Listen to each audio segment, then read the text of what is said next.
The memory of the kiss abode with Theron. Like Aaron's rod, it swallowed up one by one all competing thoughts and recollections, and made his brain its slave. Even as he strode back through the woods to the camp meeting, it was the kiss that kept his feet in motion and guided their automatic course. All along the watches of the restless night, it was the kiss that bore him sweet company and wandered with him from one broken dream of bliss to another.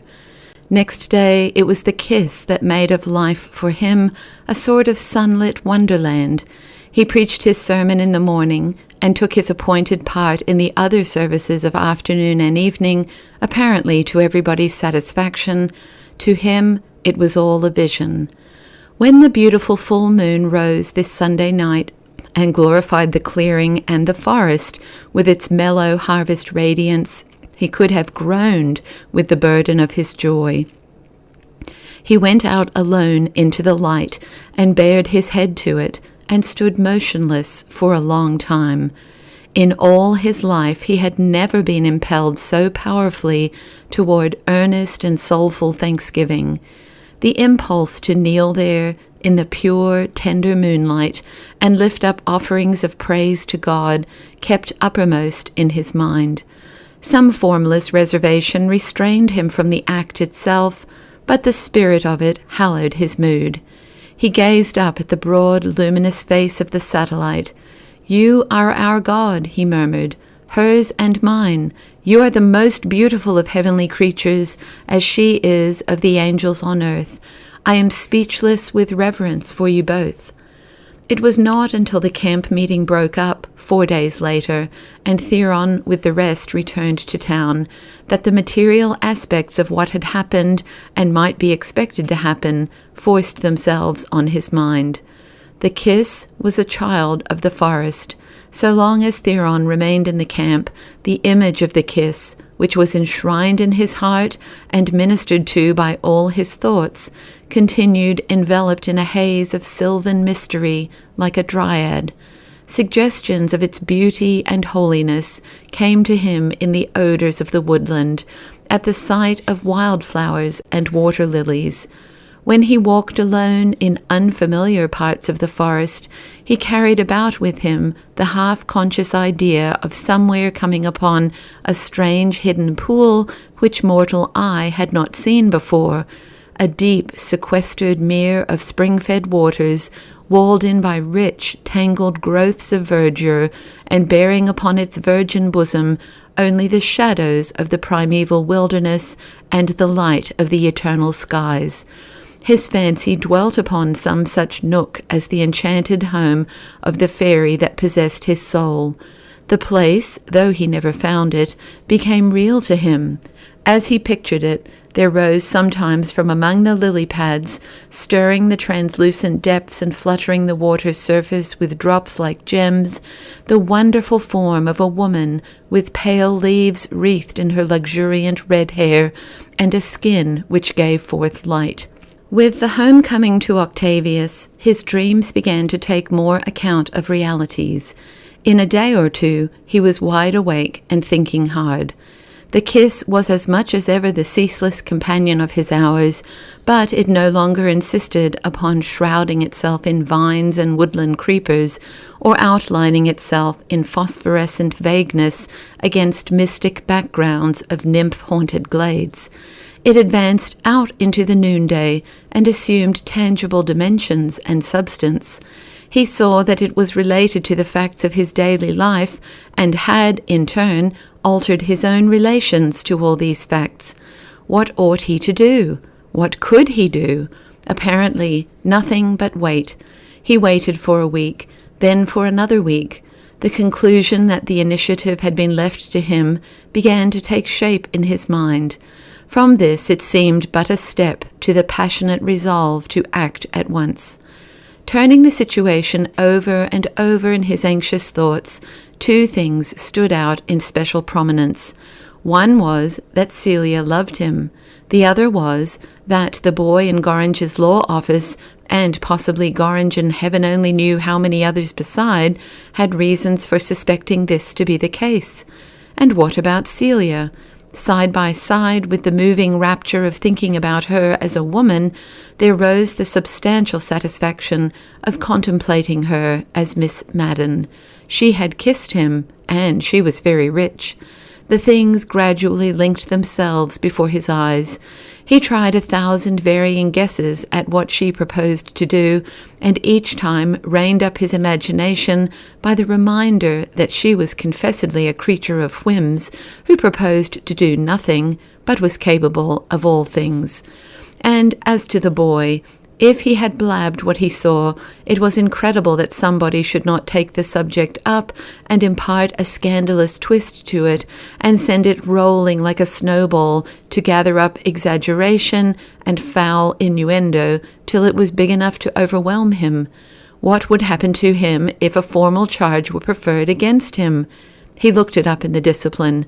Of course, if his accusers magnified their mean suspicions and calumnious imaginings to the point of formulating a charge, it would be one of immorality. They could prove nothing. There was nothing to prove. At the worst, it was an indiscretion, which would involve his being admonished by his presiding elder. Or if these narrow bigots confused slanders with proofs and showed that they intended to convict him, then it would be open to him to withdraw from the ministry in advance of his condemnation. His relation to the church would be the same as if he had been expelled, but to the outer world it would be different. And supposing he did withdraw from the ministry? Yes, this was the important point. What if he did abandon this mistaken profession of his? On its mental side, the relief would be prodigious, unthinkable. But on the practical side, the bread and butter side? For some days Theron paused with a shudder when he reached this question.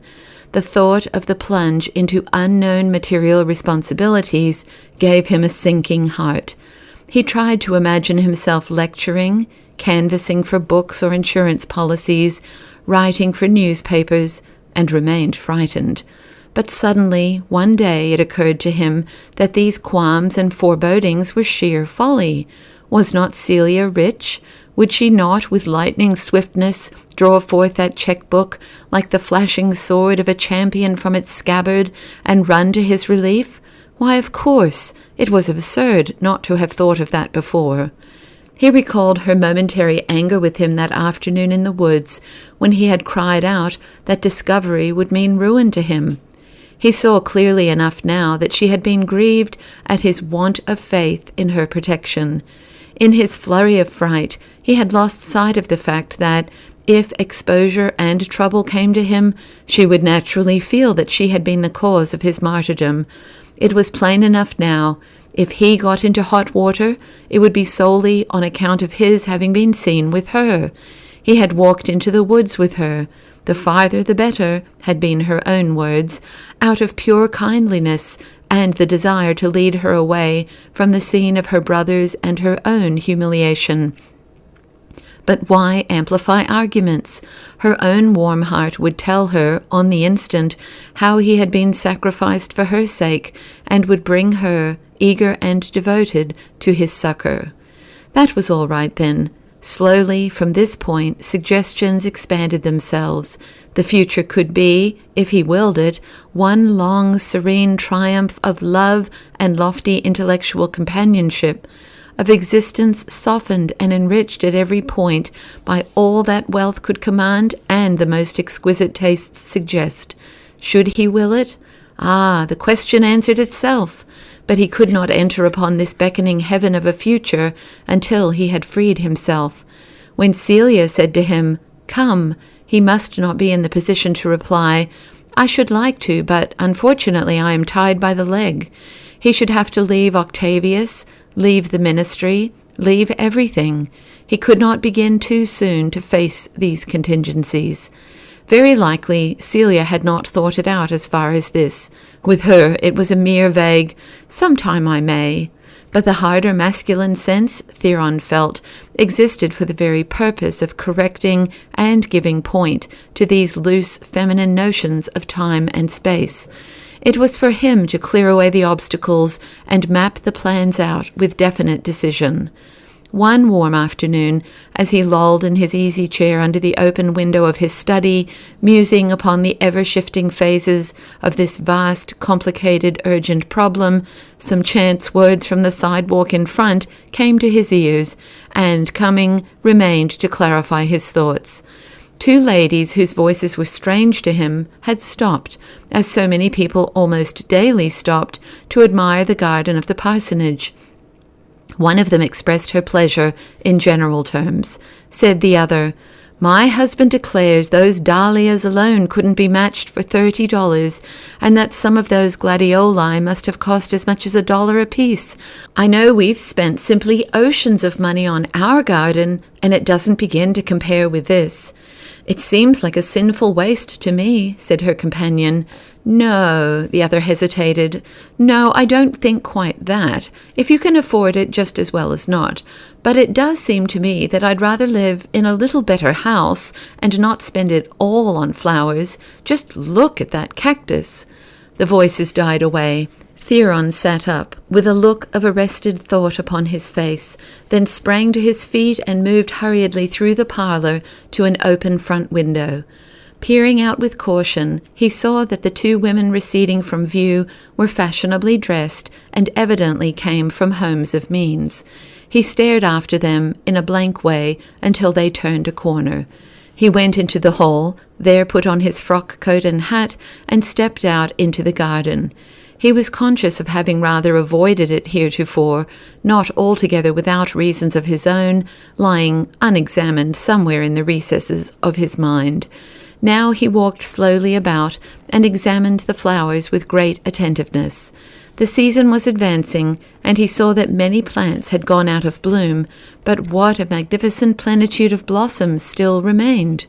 $30 worth of dahlias, that was what the stranger had said. Theron hardly brought himself to credit the statement, but all the same it was apparent to even his uninformed eye that these huge, imbricated, flowering masses, with their extraordinary half-colours, must be unusual. He remembered that the boy in Gorringe's office had spoken of just one lot of plants costing $31.60, and there had been 2 other lots as well. The figures remained surprisingly distinct in his memory. It was no good deceiving himself any longer. Of course these were the plants that Gorringe had spent his money upon, here all about him. As he surveyed them with a sour regard, a cool breeze stirred across the garden. The tall, overladen flower spikes of gladioli bent and nodded at him, the hollyhocks and flaming salvias, the clustered blossoms on the standard roses, the delicately painted lilies on their stilt-like stems, fluttered in the wind and seemed all bowing satirically to him. "Yes, Levi Gorringe paid for us," he almost heard their mocking declaration. Out in the backyard, where a longer day of sunshine dwelt, there were many other flowers, and, notably, a bed of geraniums which literally made the eye ache. Standing at this rear corner of the house, he caught the droning sound of Alice's voice, humming a hymn to herself as she went about her kitchen work. He saw her through the open window. She was sweeping and had a sort of cap on her head, which did not add to the graces of her appearance. He looked at her with a hard glance, recalling as a fresh grievance the 10 days of intolerable boredom he had spent cooped up in a ridiculous little tent with her at the camp meeting. She must have realized at the time how odious the enforced companionship was to him. Yes, beyond doubt she did. It came back to him now that they had spoken but rarely to each other. She had not even praised his sermon upon the Sabbath question, which everyone else had been in raptures over. For that matter, she no longer praised anything he did, and took obvious pains to preserve toward him a distant demeanour. So much the better, he felt himself thinking. If she chose to behave in that offish and unwifely fashion, she could blame no one but herself for its results. She had seen him, and came now to the window, water-pot and broom in hand. She put her head out to breathe a breath of dustless air, and began as if she would smile on him. Then her face chilled and stiffened as she caught his look. "Shall you be home for supper?" she asked in her iciest tone. He had not thought before of going out. The question and the manner of it gave immediate urgency to the idea of going somewhere. "I may or I may not," he replied. "It is quite impossible for me to say."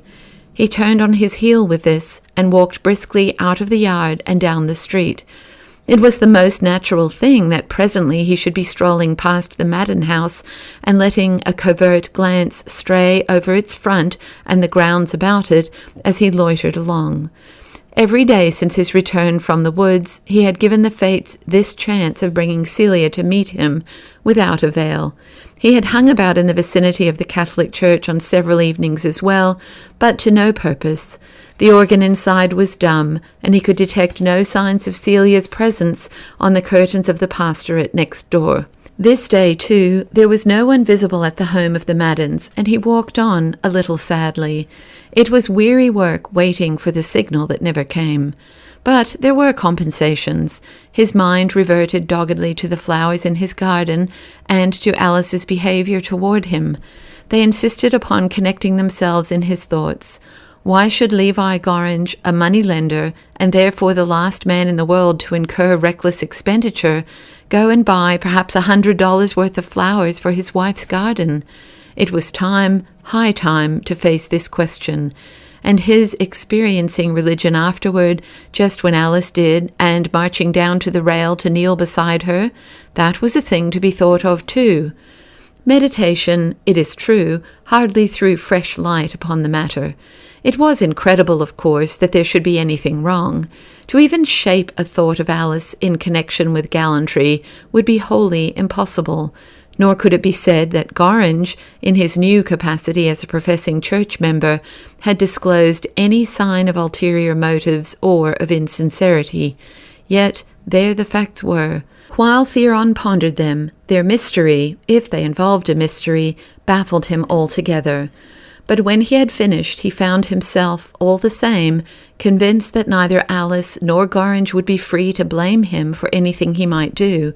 He had grounds for complaint against them.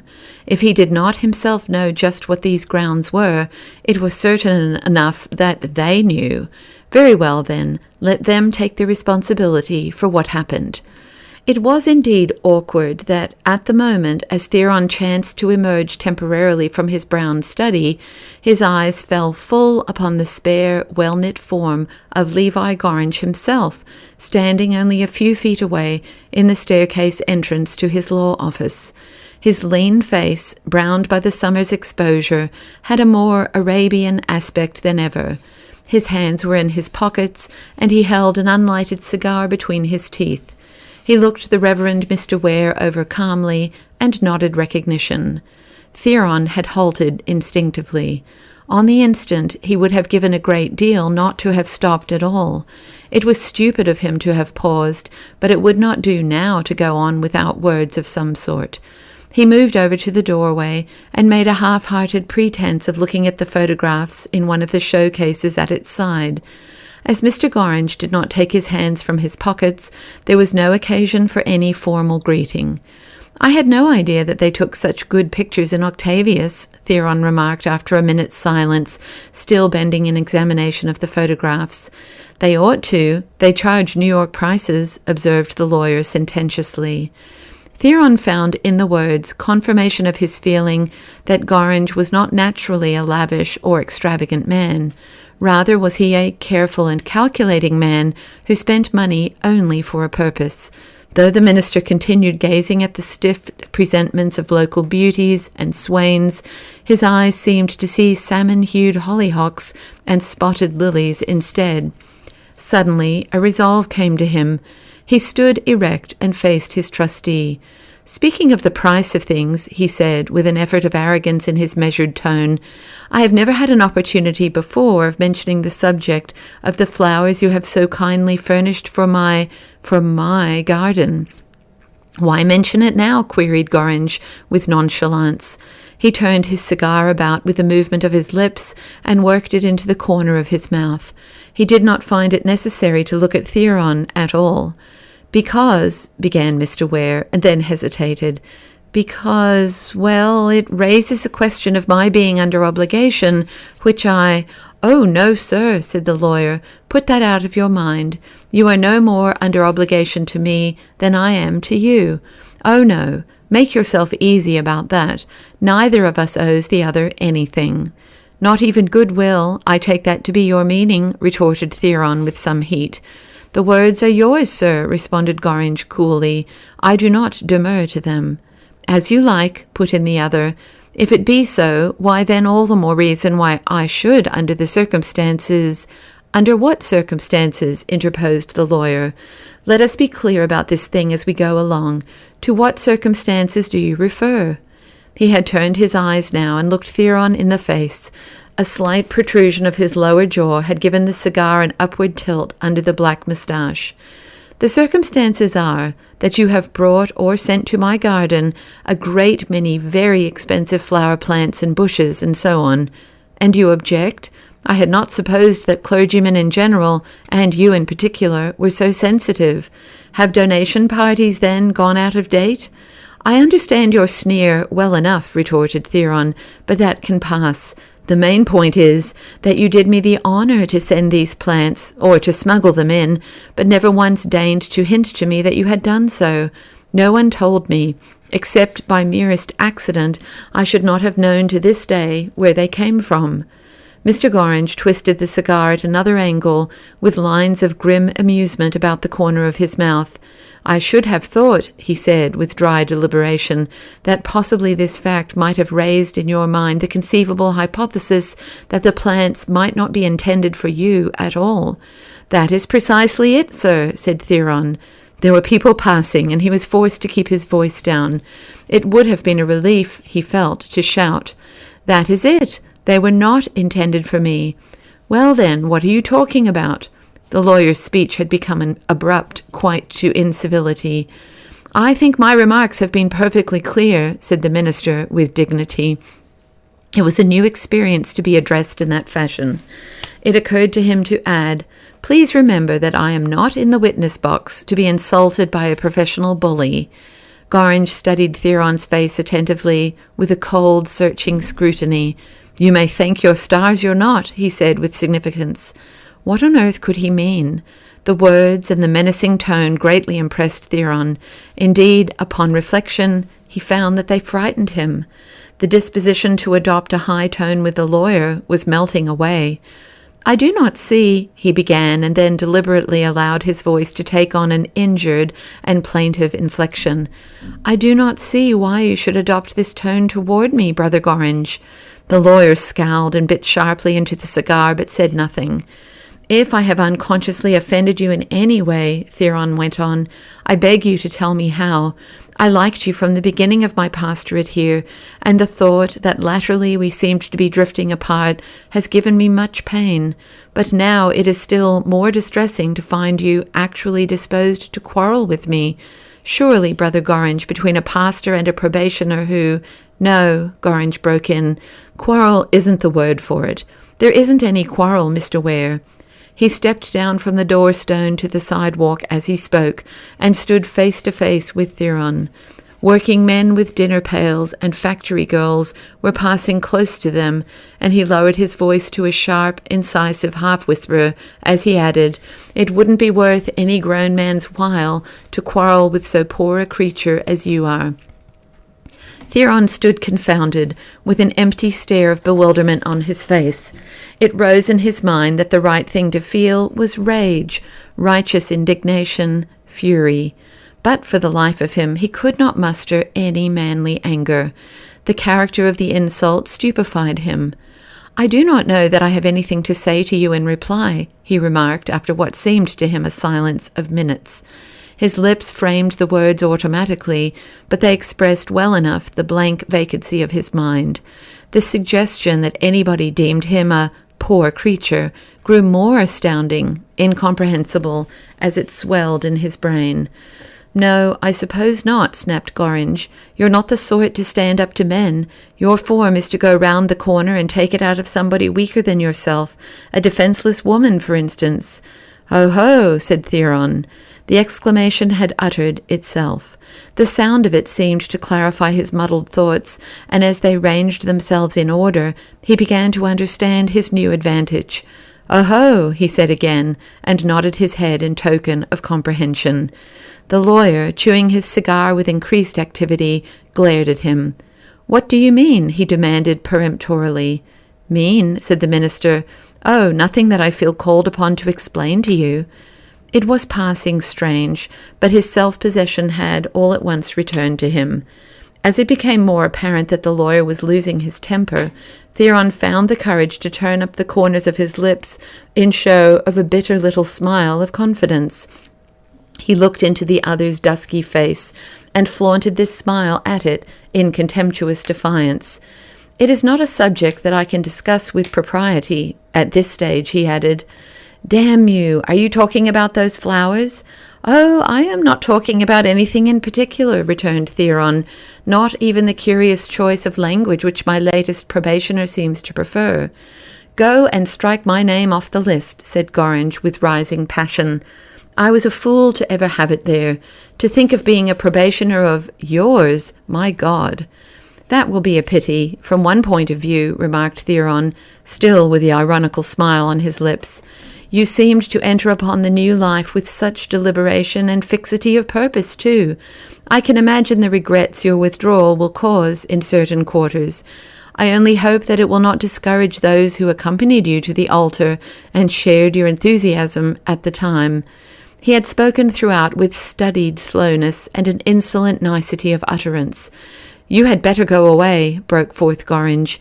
"If you don't, I shall forget myself." "For the first time?" asked Theron. Then, warned by the flash in the lawyer's eye, he turned on his heel and sauntered, with a painstaking assumption of a mind quite at ease, up the street. Gorringe's own face twitched, and his veins tingled as he looked after him. He spat the shapeless cigar out his mouth into the gutter, and drawing forth another from his pocket, clenched it between his teeth, his gaze following the tall form of the Methodist minister till it was merged in the crowd. "Well, I'm damned," he said aloud to himself. The photographer had come down to take in his showcases for the night. He looked up from his task at the exclamation and grinned inquiringly. "I've just been talking to a man," said the lawyer, "who's so much meaner than any other man I ever heard of that it takes my breath away. He's got a wife that's as pure and good as gold, and he knows it, and she worships the ground he walks on, and he knows that too.